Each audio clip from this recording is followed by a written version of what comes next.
Good morning everyone. मैं आदित्य भार्गव आप सभी का प्रबोधनम की तरफ से स्वागत करता हूँ। आज से हम लोग न्यू सीरीज़ स्टार्ट कर रहे हैं, NCERT series of history, class 6, 7th, 8th और इस तरीके से फर्दर करते हुए पूरे 12th तक हम सारे हिस्ट्री के चैप्टर्स को कवर करेंगे। सिमिलरली बाद में पॉलिटी, फिर जोग्राफ़ी और फिर इको। इसके साथ साथ पैरेलल में स्पेक्ट्रम सीरीज़ भी चल रही है और साथ में पॉलिटी बाय एम लक्ष्मीकांत वो भी चल रही है। आई होप आप सभी साथ बनाए रखेंगे और लाइक शेयर एंड सब्सक्राइब ज़रूर करेंगे। ओके, तो स्टार्ट करते हैं हम अपने चैप्टर को। फर्स्ट हमारा क्लास 6 का सबसे पहला chapter what, where, how and when. सबसे पहले अगर आप ध्यान से देखेंगे तो आपकी क्लास 6 की हिस्ट्री की बुक का जो मेन कवर पेज है उस पर लिखा हुआ आवर पास्ट। अब सवाल ये है कि ये आवर पास्ट इस बुक का नाम क्यों लिखा हुआ है? आवर पास्ट का मतलब क्या? चौबे जी का पास्ट या फिर वर्मा जी का पास्ट या शर्मा जी अपने पास्ट के बारे में बताएंगे? नहीं, ऐसा कुछ भी नहीं है। हम जिस लैंड पर रह रहे हैं, जिसको आप इंडिया और भारत के नाम से जानते हैं, यहाँ पर रहने वाले जितने भी लोग हैं उन सभी के पास्ट के बारे में हम जानेंगे। अब सिंपल सी बात है, अगर आपने ऑब्ज़र्व करा होगा तो आपको पता चला होगा कि यहाँ पर वैरायटी ऑफ पीपल रहते हैं। हिंदू भी हैं, मुस्लिम भी हैं, जैन भी हैं, बुद्धिज़्म भी हैं, रिच क्लास भी है, पुअर क्लास भी है, वाइट स्किन वाले भी हैं, ब्लैक स्किन वाले भी हैं, डार्क स्किन वाले भी हैं। तो ऐसे बहुत सारे वैरायटी ऑफ पीपल इस रीजन में रहते हैं। अब क्योंकि वैरायटी ऑफ पीपल इधर रह रहे हैं तो सिंपल सी बात है, हर किसी का अपना एक पास्ट होगा। सबके ऑक्यूपेशंस, प्रोफेशंस सभी के अलग अलग हैं। तो इन सब का जो आज के टाइम में ये सभी लोग हैं, इनके पीछे की कहानी क्या रही है, इन सभी कहानियों को हम लोग इस सीरीज़ में जानने की कोशिश करेंगे।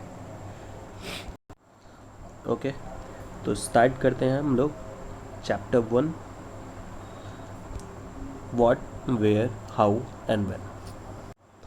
अच्छा, ये जो चैप्टर का नाम है what, where, how and when, ये खुद में ही बहुत सारी चीज़ों को बताता है। जैसे व्हाट, आपको व्हाट शब्द बता रहा है कि क्या क्या चीज़ें हैं जो पास्ट में रह चुकी हैं, वो जो चीज़ें हैं वो कहाँ रह चुकी हैं, किन जगहों पर उनका एविडेंस मिला हुआ है, वो कैसे अपने लाइफ साइकिल को उन्होंने एग्जिबिट करा हुआ है, और साथ में ये भी कि ये कब रही हैं और कब फाइंड आउट हुई हैं हमें। ओके, बहुत इंटरेस्टिंग चीज़ है, तो इसीलिए ध्यान से साथ बनाए रखें, मज़ा आएगा बिल्कुल। ओके, तो पहला सवाल था व्हाट। तो व्हाट का मतलब what can you find out, यानी आप अपने पास्ट के बारे में क्या क्या चीज़ें फाइंड आउट कर सकते हैं। तो फर्स्ट थिंग, फूड, कि पहले के टाइम में लोग क्या खाते थे। सेकेंड थिंग, क्लोथ्स, लोग किस तरीके के कपड़े, क्या कपड़े पहनते थे, किस तरीके के हाउसेस में रहते थे। आइदर वो हाउसेस ब्रिक्स के बने होते थे, स्टोन के बने होते थे, मड के बने होते थे, आइस कैप्स के बने होते थे, क्योंकि हाउसेस भी अलग अलग किस्म के होते हैं। तो पहले के टाइम में किस तरह के हाउसेस होते थे, पहले के टाइम में लोग किस तरह के गेम्स खेलते थे, स्टोरीज़ किस तरीके की होती थी पहले, प्लेज किस तरीके के होते थे, सॉन्ग्स किस तरीके के होते थे। अगर आप ध्यान से देखोगे तो आपको पता चलेगा कि आज के टाइम में स्टोरीज़, इवन अगर आपने कॉन्टिन्यूसली लास्ट 50 ईयर्स को ऑब्ज़र्व करा होगा, क्योंकि सभी फिल्में देखते हैं, और अगर आपने लास्ट 50 ईयर्स को ऑब्ज़र्व करा होगा तो आपने देखा होगा कि पहले बीच शुरू में बहुत ज़्यादा मिथोलॉजिकल फिल्म्स बनती थी, बाद में एक्शन फिल्म्स भी आई, आज के टाइम में लव, ड्रामा, लस्ट टाइप की फिल्म्स ज़्यादा आती हैं। इसका मतलब ये कि टाइम के साथ साथ स्टोरीज, लोगों के माइंड कॉन्सेप्ट चेंज होते हैं और उससे हमें आइडिया लगता है कि हमारी कम्युनिटी किस तरीके से, किस तरीके के एनवायरनमेंट, मेंटली एनवायरनमेंट को किस तरीके से डील कर रही है। तो समझ सकते हैं कि अगर हमें इन सारी चीज़ों का पता चल जाए कि लोग क्या खाते थे, किस तरीके के कपड़े पहनते थे, हाउसेस किस तरीके के थे, गेम्स, स्टोरीज, प्लेस, सॉन्ग्स, अगर हमें इन सब चीज़ों का पता चल जाए तो हमें ये पता चल जाएगा कि पास्ट में रहने वाले लोग, उनकी साइकोलॉजी क्या थी, वो फिज़िकली कैसे थे, मेंटली कैसे थे, उनका कल्चर, एनवायरनमेंट कैसा हुआ करता था, इन सब चीज़ों के बारे में पता चल जाएगा। तो सवाल यह है कि आदित्य साहब ये तो बताइए कि हमें इन सब चीज़ों के बारे में पता कैसे चलेगा। तो ये जितनी भी चीज़ें हैं जिससे हम अपने पास्ट के बारे में आइडिया लगा सकते हैं, उसके लिए हमारे पास हैं कुछ सोर्सेज, जिन्हें हम कहते हैं सोर्सेज फॉर पास्ट।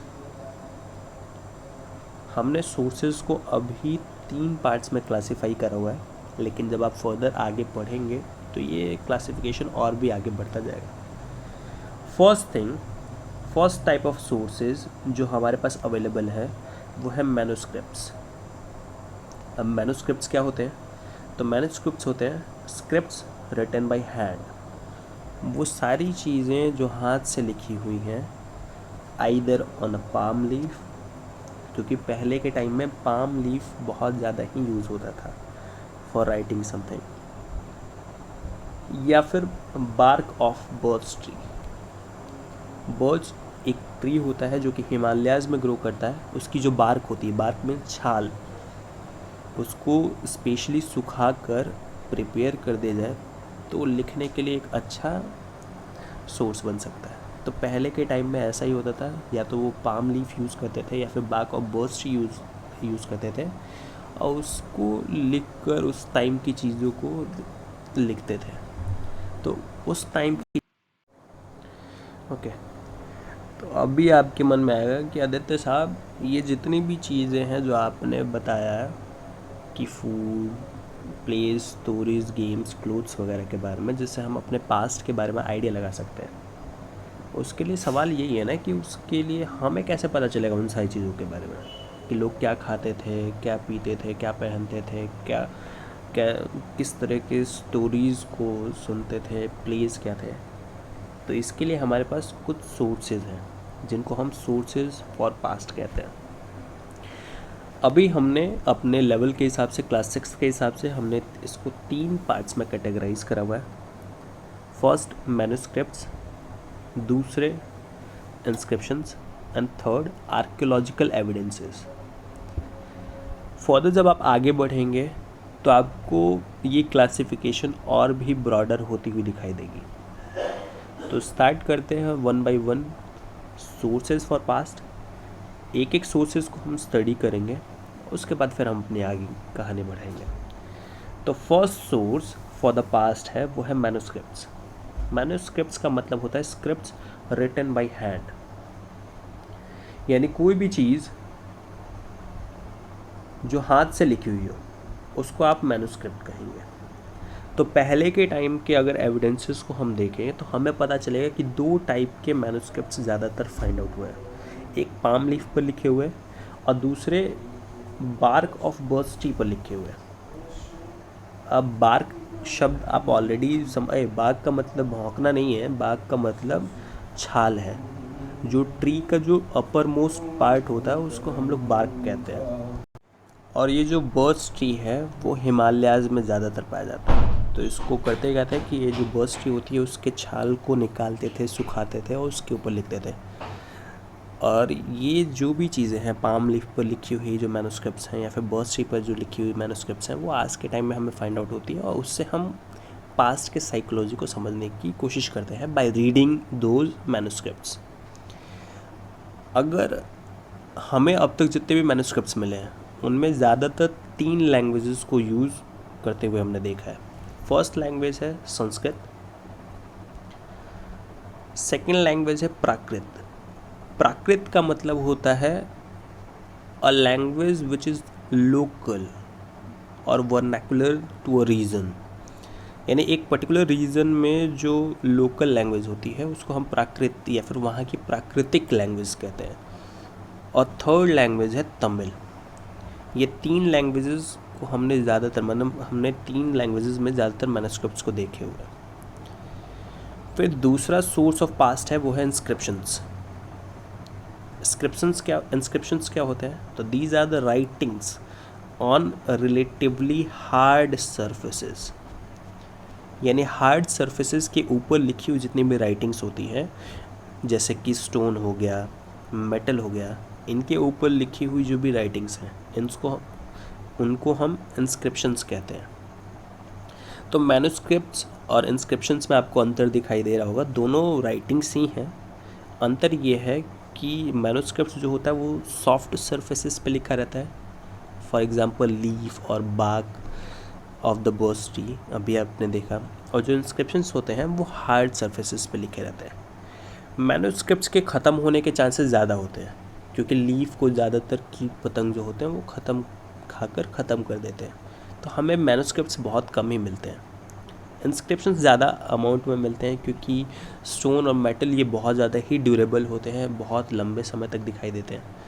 तो शायद आज से 3,000 साल पहले, 4,000 साल पहले जो इंस्क्रिप्शंस लिखे गए होंगे वो भी आज के टाइम में हमें फाइंड आउट होते हैं। ओके, अब सवाल यह है कि सर स्क्रिप्ट और लैंग्वेज क्या होता है?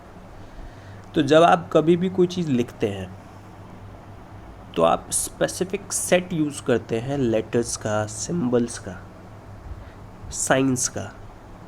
तो ये जो स्पेसिफिक सेट होता है उसको हम एक स्क्रिप्ट कहते हैं। फॉर एग्जांपल ये कुछ लेटर्स हैं, इन लेटर्स का पूरा सेट कहलाया गया देवनागरी स्क्रिप्ट। अब इसको पढ़ेंगे क्या? ये जो फर्स्ट सिंबल आपने लिखा है या फर्स्ट लेटर जो लिखा है इसको पढ़ेंगे क्या? तो इसको हम पढ़ेंगे क।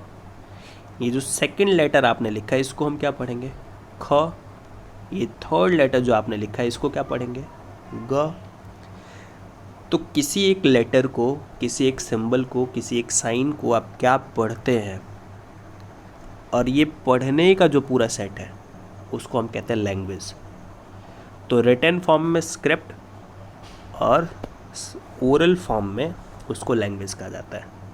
तो there are varieties of scripts, आप भी जानते हैं, देवनागरी स्क्रिप्ट, द्रविड़ स्क्रिप्ट, ऐसे बहुत सारे स्क्रिप्ट्स हैं। और ऐसे ही हर स्क्रिप्ट का एक अपना पर्टिकुलर लैंग्वेज होता है। ओके, अभी हमने बात करा था कि हमारे पास 3 टाइप के एविडेंसेस हैं और सोर्सेज हैं फॉर स्टडिंग द पास्ट को स्टडी करने के लिए हमारे पास 3 टाइप के सोर्सेज हैं। तो फर्स्ट आपने पढ़ा था मैन्युस्क्रिप्ट्स, जो कि शॉर्ट ड्यूरेशन के होते हैं और शायद ही बहुत कम मात्रा में ये पाए जाते हैं। इंस्क्रिप्शंस क्योंकि ये हार्ड सरफेसेस पे लिखे हुए होते हैं, राइटिंग्स होती हैं, तो ये हमें ज़्यादातर मिल जाते हैं और हमें इनके बारे में बहुत सारा आइडिया भी है। थर्ड है आर्कियोलॉजिकल एविडेंसेस या फिर कह लो आर्कियोलॉजी। सवाल यही आता है कि आर्कियोलॉजी क्या है? तो study of things that were made and used in past. उन सारी चीज़ें, वो सारी चीज़ें जो पास्ट में बनी थी, पास्ट में यूज़ की गई थी, उनकी स्टडी आर्कियोलॉजी कहलाती है। और ये जो आर्कियोलॉजी होती है ये आर्कियोलॉजिस्ट करते हैं। जैसे कि होता है ना कि अगर आपके दांत में कोई दिक्कत है तो उसके लिए डेंटिस्ट होगा, इसी तरीके से ये जो आर्कियोलॉजिकल थिंग्स होती हैं, ये जो आर्कियोलॉजीज़ होती हैं, इनकी स्टडी करने वाला आर्कियोलॉजिस्ट होता है।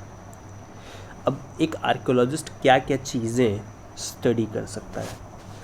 तो रिमेन्स ऑफ बिल्डिंग्स, कि कोई भी जो भी पास्ट में बनी हुई बिल्डिंग्स होंगी उसका जो कुछ भी आज के टाइम में बचा खुचा, क्योंकि भाई वो पूरा का पूरा बिल्डिंग आज के टाइम में बचा हुआ नहीं मिलेगा आपको। आप भी देखते हो 100 साल में एक अच्छा खासा घर गिर जाता है, तो आज से 3,000 साल पहले जो घर बना होगा, 10,000 साल पहले जो कुछ भी बिल्डिंग बनी होगी वो आज के टाइम में शायद ही वो बची होगी, तो उसका कुछ रिमेन बचा होगा। तो वो स्टोन और ब्रिक का बना हुआ उसकी स्टडी की जाती है, किस तरीके से उन बिल्डिंग्स में स्टोन को, ब्रिक को, मड को किस तरीके से अलाइन किया गया, क्या क्या चीज़ें यूज़ की गई हैं, उसकी स्टडी आर्कियोलॉजिस्ट करता है। पेंटिंग्स और स्कल्पचर्स, पास्ट में किस तरह की पेंटिंग्स बनी हैं, कैसे स्कल्पचर्स हैं। अच्छा, स्कल्पचर का मतलब होता है शिल्प कला, यानी शिल्प यानी पत्थर की बनी हुई कोई भी चीज़ें। फिर exploration and excavation to find tools, weapons, pots, pans, ornaments and coins. खोजबीन, खुदाई वगैरह करके tools, weapons, pots, pans, ornaments and coins, इन सब की स्टडी भी आर्कोलॉजिस्ट करता है। प्लांट रिमेन्स, अब प्लांट रिमेन्स का मतलब पौधों का बचा हुआ, जो कुछ भी बचा खुचा चीज़ें हैं, तो उस टाइम जो चीज़ें यूज़ हुई होंगी वो पौधे तो नहीं बचे होंगे, सिंपल सी बात है। हाँ, लेकिन उस टाइम बाई चांस किसी पर्सन ने कुछ पौधों का कोई पार्ट स्टोर करके रख दिया, चार्ड फॉर्म में, चार्ड फॉर्म का मतलब स्टोर्ड फॉर्म में, तो वो रिमेन अगर हमें मिल जाता है तो उससे हम आइडिया लगा सकते हैं कि क्या खाना, किस तरीके का वेजिटेरियन फूड वो यूज़ करते होंगे, किस तरीके के मतलब प्लांट का कौन सा पार्ट वो लोग यूज़ करते होंगे for their food. Bones of animals and birds, animals और बर्ड्स के बोन्स जो आज के टाइम में हमें फाइंड आउट होता है, तो उससे भी हम पता लगा लेते हैं, आइडिया लगा लेते हैं कि पहले के टाइम में लोग क्या खाते थे और क्या मतलब कौन से एनिमल्स को, कौन से बर्ड्स को वो लोग खाते थे। तो प्लांट रिमेन से पता चलेगा कि कौन से वेजिटेरियन चीज़ें वो यूज़ करते थे अपने फूड के लिए, और एनिमल एंड बर्ड्स के बोन से पता चलेगा कि कौन से एनिमल्स और बोन्स को वो लोग एनिमल्स और बर्ड्स को वो लोग यूज़ करते थे फॉर देयर फूड। ओके, तो आप लोग देख सकते हैं कि यहाँ पर हमारे पास कुछ इमेजेस पड़ी हैं, जैसे कि ये इमेज आपकी मैन्युस्क्रिप्ट्स की हैं, पहले के टाइम में हैंड रिटन जो मटेरियल्स थे वो है। ये पॉटरी है हमारे पास, ये पॉटरी देख रहे होंगे आप, देखो कितना प्यारा बनाया हुआ पॉटरी यार।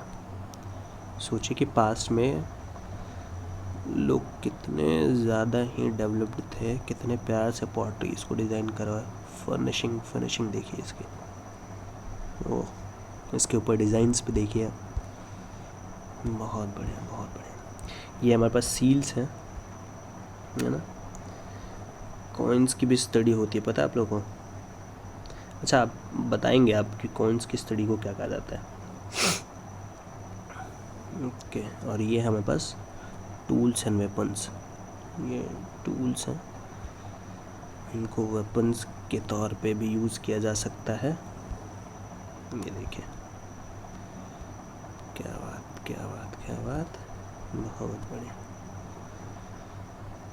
तो इनकी स्टडी आपके आर्कोलॉजिस्ट करते हैं और उससे पता लगाते हैं कि पहले के टाइम में लोग क्या क्या चीज़ें यूज़ करते रहे होंगे अपने टाइम में, तो इससे हम उनके साइकोलॉजी को पता लगा सकते हैं, है ना।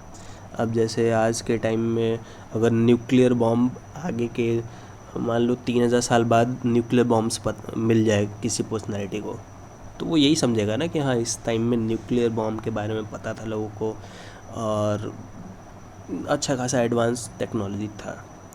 तो हम पास्ट के बारे में, टूल्स वेपन्स के बारे में और सील्स कॉइन्स वगैरह को देखकर, पॉट्स वगैरह को देखकर हम पास्ट का आइडिया लगा लेते हैं, और ये चीज़ों की स्टडी आर्कियोलॉजिस्ट करता है। अब हमारे पास कुछ रीजन्स हैं, रीजन मतलब क्षेत्र, जिन पर हमें कुछ चीज़ें मिली हैं, कुछ एविडेंसेस मिले हैं। जैसे कि सबसे पहला सुलेमान एंड करथार हिल्स, यहाँ आप देख सकते हैं सुलेमान एंड करथार हिल्स, जो कि पाकिस्तान अफ़गानिस्तान का बॉर्डर ही है एक तरीके से, देख सकते हैं आप, ये रहा करथार एंड सुलेमान हिल्स। तो इसके आसपास में कौन कौन सी चीज़ें हमें मिली हैं? तो सबसे पहला एग्रीकल्चर इसी पर्टिकुलर रीजन में देखा जाता है, और एग्रीकल्चर के तौर पे वीट एंड बार्ली जैसे क्रॉप्स को फर्स्ट ग्रो किया गया था।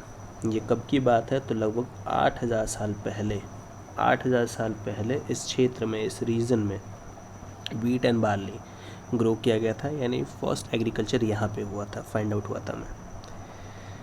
उसके बाद इस रीजन में विलेज लाइफ का एविडेंस मिलता है हमें, और साथ में शिप, गोट एंड कैटल, इनके बोन्स मिलते हैं। तो इससे हमें आइडिया लग जाता है कि यहाँ पर शिप, गोट एंड कैटल की रेयरिंग की जाती रही होगी। ओके, सेकंड रीज़न जिसके बारे में हमें पता चलता है वो है गारो हिल्स एंड विंध्यास।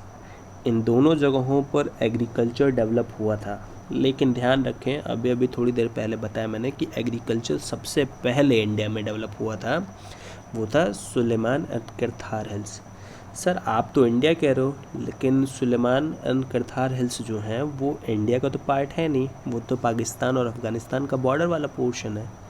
तो मैं बता दूं कि डिवीज़न से पहले ये पूरा का पूरा पोर्शन इंडियन सब कॉन्टिनेंट कहलाता था। तो अभी हम इंडियन सब कॉन्टिनेंट की बात कर रहे हैं, ना कि पर्टिकुलरली जो आज का इंडिया है उसकी बात कर रहे हैं, बिल्कुल भी नहीं।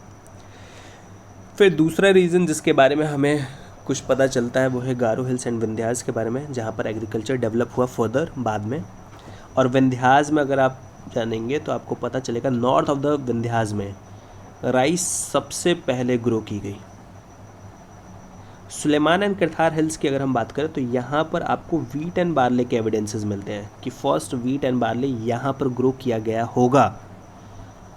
नॉर्थ ऑफ द विंध्यास में राइस के बारे में आइडिया लगता है कि राइस यहाँ पर सबसे पहले ग्रो किया गया होगा। अब विंध्यास की बात करें तो भैया ये रहा हमारा विंध्यास, देखिए ये रहा विंध्यास, देख सकते हैं आप सभी, ये पोर्शन है विंध्यास का, ये विंध्यास है ना, ये है विंध्यास का पोर्शन। तो इसके नॉर्थ की बात करें, ठीक है, विंध्यास, हाँ बहुत बढ़िया। उसके बाद इंडस एंड इट्स ट्रिब्यूटरीज के बारे में बात करें तो सबसे पहली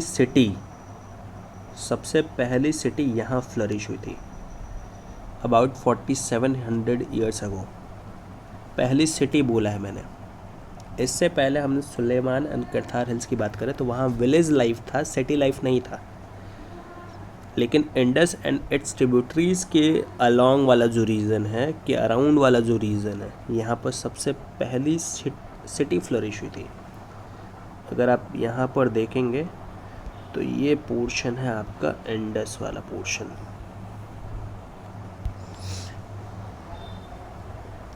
देख सकते हैं आप, ये है आपका इंडस वाला पोर्शन है ना, और इसके ट्रिब्यूटरीज ये रही झेलम, चेनाब, रावी, सतलुज, है ना। तो ये इसकी ट्रिब्यूटरीज है।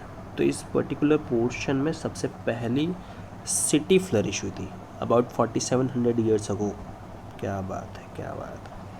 इसके बाद गंगा एंड इट्स ट्रिब्यूटरीज, आप जानते हैं गंगा की ट्रिब्यूटरीज के बारे में, यमुना, सरस्वती, है ना, सोन वगैरह।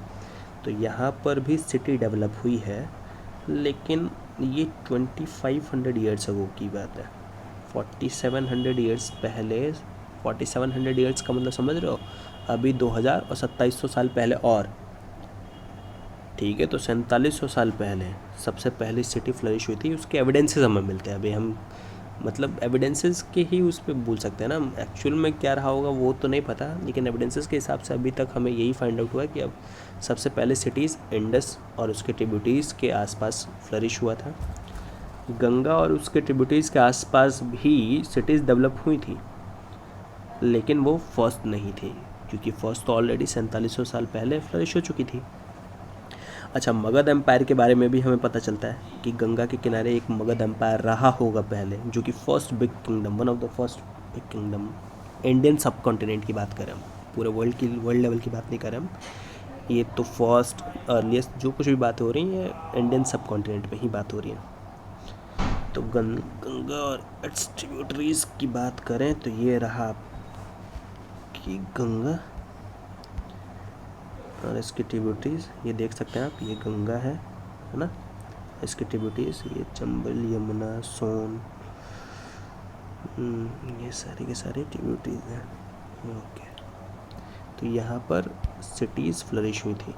2500 ईयर्स अगो। आपको टाइमिंग याद नहीं रखना, लेकिन आपको पता होना चाहिए कि कब, मतलब एग्ज़ाम पर्पज से बिल्कुल भी टाइमिंग नहीं पूछते हैं, लेकिन फिर भी आपको आइडिया होना चाहिए कि कब कहाँ पर कौन सी सिटी फ्लरिश हुई है। तो इससे एक टाइमलाइन क्रिएट करने में बहुत आसानी मिलती है हमें। अब एक सवाल आता है कि जिस लैंड पर आज के टाइम में हम रह रहे हैं, इसका नाम इंडिया या फिर भारत कैसे पड़ा? तो ये जो इंडिया नाम है, ये ईरान और ग्रीक से आए हुए लोगों ने दिया अबाउट 2500 ईयर्स अगो, जब गंगा के किनारे सिटीज़ फ्लरिश हो रही थी तब के टाइम में, क्योंकि उस वक्त ट्रेड ज़्यादा था। और क्योंकि ट्रेड ज़्यादा था तो ईरान से, ग्रीक से इंटरनेशनल ट्रेड, सोच सकते हो कि भाई इंडिया शुरू से इंटरनेशनल ट्रेड करता रहा है, तो ईरान से, ग्रीस से जो भी लोग आते थे, क्योंकि वो फैमिलियर थे इंडस रिवर से, तो जब वो आते थे तो इंडस को, क्योंकि सबका एक्सेंट अलग अलग होता है, तो वो इंडस को इंडोस कहते थे या हिंदोस कहते थे। तो वहीं से इंडस के ईस्ट की तरफ जो भी लैंड पड़ा उसको उन्होंने कह दिया इंडिया। अब इंडस का ईस्ट अगर हम बात करें तो इंडस का ईस्ट ये वाला पोर्शन पड़ेगा, इंडस का ईस्ट जो है वो ये वाला पोर्शन पड़ेगा, तो ये पूरे पोर्शन को उन्होंने क्या कह दिया? इंडिया कह दिया। तो यहाँ से नाम हमें मिलता है इंडिया, यहाँ से हमें इंडिया नाम मिलता है। ओके, अब भारत नाम कहाँ से मिलता है? तो नॉर्थ वेस्ट में एक ग्रुप रहता था जिसको भारत कहा जाता था, नॉर्थ वेस्ट। अब नॉर्थ वेस्ट कौन सा पोर्शन है? तो नॉर्थ वेस्ट का मतलब हो गया ये, नॉर्थ ये है, अगर आप ध्यान से अगर मैप की स्टडी कर चुके हैं पहले, तो नॉर्थ ये है, साउथ ये है, ईस्ट ये है, वेस्ट। तो नॉर्थ वेस्ट का मतलब ये वाला पोर्शन हो गया। तो यहाँ पर एक ट्राइबल ग्रुप रहता था जिसको भारत के नाम से जाना जाता था। तो इधर से आने वाले जो भी लोग थे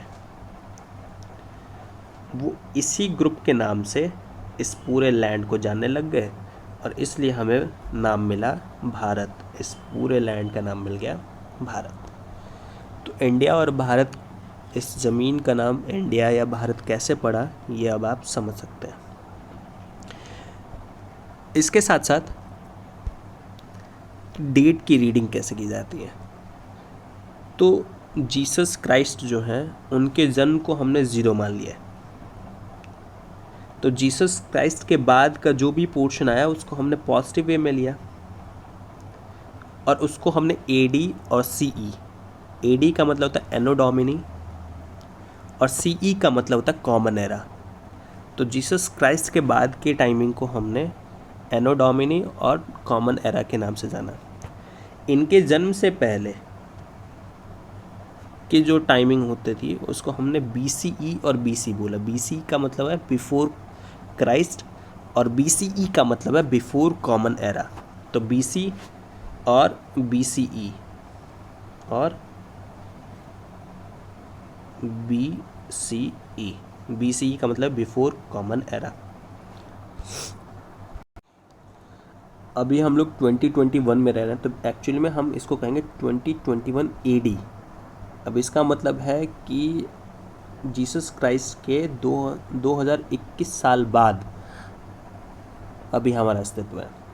तो उनसे पहले जो लोग थे उनको हम लोग माइनस में, नेगेटिव में पढ़ते हैं। अब जैसे मैंने कहा 4700 ईयर्स अगो समथिंग फ्लरिश हुआ था या फिर कुछ था, तो 4700 ईयर्स अगो का मतलब है 2021 तो इधर हो गया, और साथ में माइनस के 4700 में से 2021 को माइनस करें अगर हम, तो लगभग 2700 ईयर्स पहले।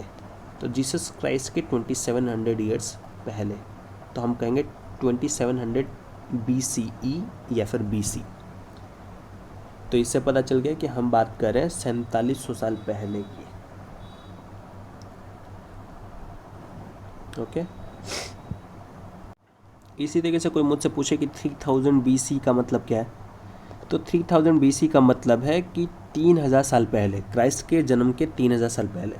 इसका मतलब 2021 तो अभी है और 3000 और पहले, यानी हम टोटल बात कर रहे हैं 5021 ईयर्स अगो की। आज से 5021 साल पहले की बात कर रहे हैं। ओके, इसके बाद आता है डेसिफरमेंट। डेसिफरमेंट का मतलब है किसी भी लैंग्वेज को समझना। इसी तरीके से अगर मुझसे कोई पूछे कि सर अगर मुझे BC और AD के फॉर्म में मुझे 6000 ईयर्स अगो के सीनरी को शो करना है, तो मैं क्या करूँगा भाई, 2021 तो अभी हो गया, अब 2000 में 4000 और प्लस किया जाए तब जाके 6000 बनेगा, है ना। तो 2000 तो यहाँ पे, 4000 और पीछे जाओ तो इसको क्या कहा जाएगा, 4000 BC। तो 4000 BC का मतलब है कि आज से 6000 साल पहले। ठीक है, आप लोग प्रॉपर तरीके से समझ पा रहे होंगे। ओके, अब इसके आगे डेसिफरमेंट। डेसिफरमेंट या फिर डेसिफरेशन क्या होता है, तो डेसिफरेशन का मतलब है discovery of the meaning of text written in ancient और ऑब्सक्योर लैंग्वेजेस और स्क्रिप्ट्स। पहले के टाइम में कुछ ऐसी भी लैंग्वेजेस, अब क्योंकि शुरू से ही जो आज के टाइम में जो लैंग्वेज है, जो आज के टाइम में जो स्क्रिप्ट है, वो शुरू से ही ऐसी नहीं रही है। फॉर एग्ज़ाम्पल, अगर आपने पास्ट 20 ईयर्स को ऑब्ज़र्व करा है तो शायद आपको पता होगा कि पहले के टाइम में झ ऐसे लिखते थे, लेकिन आज के टाइम में ज़्यादातर लोग झ इस तरीके से यूज़ करते हैं। तो आने वाले 10-20 सालों में इस झ का भी अस्तित्व ख़त्म हो जाएगा। तो ऐसे ही टाइम के साथ साथ स्क्रिप्ट्स में कुछ चेंजेस आते हैं, जिसकी वजह से बाद में आए हुए लोगों को एक स्क्रिप्ट को या फिर एक लैंग्वेज को समझने में थोड़ी बहुत दिक्कत आती है। तो जो एंशिएंट लैंग्वेज और स्क्रिप्ट है, या फिर ऐसी कोई लैंग्वेज जो कि आज तक देख ही नहीं गई, कोई स्क्रिप्ट ऐसी है जिसके बारे में कोई आइडिया ही नहीं है, तो उसको समझते कैसे। तो कोई भी ऐसी लैंग्वेज जो कि अनसुलझी है, पजल्ड है, उसको सुलझाना डेसिफरेशन कहलाता है। अब एग्जांपल के तौर पे यहाँ पर आप देख सकते हैं, यहाँ पर लुधियाना जंक्शन जो है वो 3 स्क्रिप्ट्स में लिखी हुई हैं। पढ़ेंगे तो लैंग्वेज बोलेंगे हम। ये इंग्लिश है, हिंदी है और पंजाबी है। तो जिस बंदे को हिंदी और इंग्लिश पता है वो समझ सकता है कि भाई ऊपर में जो लैंग्वेज लिखी हुई है, जो स्क्रिप्ट लिखी हुई है, वो समथिंग लुधियाना ही बता रही है। तो यहाँ से वो आइडिया लगाएगा कि पंजाबी भाषा में ल ऐसे लिखा जाता है और ऊ इस तरीके से समथिंग लिखा जाता है ना। देख सकते हैं आप कि ऊ के लिए इन्होंने एक सीधी एक लाइन बना दी है ना। इसी तरीके से ध इन्होंने किस तरीके से लिखा है, जैसा हिंदी में प होता है वैसा ही समथिंग ध इन्होंने यूज़ करा है अपने स्क्रिप्ट के तौर पे, पंजाबी स्क्रिप्ट के तौर पे। तो आप देख सकते हैं यहाँ पर अगर हम केयरफुली ऑब्ज़र्व करें तो ल लिखने का तरीका, ध लिखने का तरीका, या लिखने का तरीका, ना लिखने का तरीका, ये सब हमें समझ में आ जाएगा। तो इस तरीके से केयरफुल स्टडी करके हम किसी एंशिएंट और ऑब्सक्योर लैंग्वेज और स्क्रिप्ट को समझने की कोशिश करते हैं, उसको डेसिफरेट करते हैं। डेसिफरेट का मतलब उस कोडेड लैंग्वेज और स्क्रिप्ट को हम डिकोड करते हैं, ताकि हम उसमें लिखी हुई सारी चीज़ों को समझ सकें और उस लैंग्वेज और स्क्रिप्ट में लिखी हुई जो कुछ भी है उस सब को स्टडी कर सकें। क्योंकि स्टडी करेंगे तभी तो हमें पास्ट के बारे में ज़्यादा पता चलेगा, ज़्यादा से ज़्यादा उनके साइकोलॉजी, उनके फिज़िकल हेल्थ केयर वगैरह सब पता चल जाएगा, अगर हम प्रॉपर तरीके से उस टाइम की चीज़ों को स्टडी कर पाए तो, है ना। तो उसके लिए हम जिस प्रोसेस का इस्तेमाल करते हैं उसको हम कहते हैं डेसिफरेशन। जैसे कि अभी अभी आपने पंजाबी में ल ध आना, लुधियाना को लिखना सीखा। यहाँ पे ज आप देख सकते हैं कि इनका ज और हमारा ज, हिंदी इनका ज हमारा ज क्या मतलब है, इसका मतलब कि एक पर्टिकुलर लैंग्वेज, एक पर्टिकुलर स्क्रिप्ट में अलग अलग, अगर हिंदी में बात करें और पंजाबी में बात करें तो तरीका कैसे अलग है वो हम देख सकते हैं और इस तरीके से हम सीख सकते हैं। तो किसी एक लैंग्वेज को डेसिफरेट करना यानी डिकोड करना, जो कि कोडेड है हमारे लिए। कोडेड है हमारे लिए का मतलब है कि जो हम नहीं समझ सकते अभी के टाइम में, उसको डिकोड करना डेसिफरेशन कहलाता है। और डेसिफरेशन आप समझ सकते हैं कि कितना इम्पोर्टेंट रहता है हमारे लिए, क्योंकि डेसिफरेशन करेंगे तो बहुत सारे राइटिंग्स को हम समझ सकते हैं। आज भी ऐसी बहुत सारी लैंग्वेजेस है जिसको हम डेसिफरेट नहीं कर पाए, नहीं समझ पाए, जिसकी वजह से बहुत सारी हिस्ट्री जो है वो अभी भी पजल्ड है। और फर्दर बाद में भविष्य में अगर हम इन सारी चीज़ों को समझ पाएँ तो बहुत सारी हिस्ट्री को हम सुलझा भी पाएंगे। ओके, तो अभी हमारा चैप्टर 1 फर्स्ट चैप्टर कंप्लीट होता है, जिसमें what, where, how and when जैसे क्वेश्चंस थे। क्या क्या सीखा हमने कि क्या क्या चीज़ें हम फाइंड आउट कर सकते हैं, उन चीज़ों को फाइंड आउट करने के लिए हमारे पास कौन कौन से सोर्सेज हैं। तो 3 टाइप के सोर्सेज देखे हमने, मैन्युस्क्रिप्ट्स, इंस्क्रिप्शंस और साथ में आर्कियोलॉजिकल एविडेंसेस। फिर हमने कुछ इम्पॉर्टेंट रीजंस के बारे में जाना और उन रीजंस में हमें क्या क्या फाइंड आउट हुआ है और उससे हमने क्या क्या आइडिया लगाया है उसके बारे में हमने जाना। फिर हमने मैन्युस्क्रिप्ट्स भी देखे, पॉटरीज देखी, टूल्स एंड वेपन्स देखे। उसके बाद हमने डेट की रीडिंग पढ़ी, हमारे लैंड का नाम इंडिया और भारत कैसे पड़ा ये जाना, और उसके साथ साथ हमने फर्दर बाद में डेसिफ्रेशन शब्द का मतलब जाना और डेसिफ्रेशन क्या होता है और वो क्यों इम्पॉर्टेंट है वो हमने जाना। और इसके साथ हम अपनी स्टोरी, फर्स्ट चैप्टर की स्टोरी बंद करते हैं। फर्दर आने वाले टाइम में हम धीरे धीरे इस सीरीज़ को आगे बढ़ाते रहेंगे। आप साथ बनाए रखें और ध्यान रखें, लाइक, शेयर और subscribe please please please please करें। Thank you.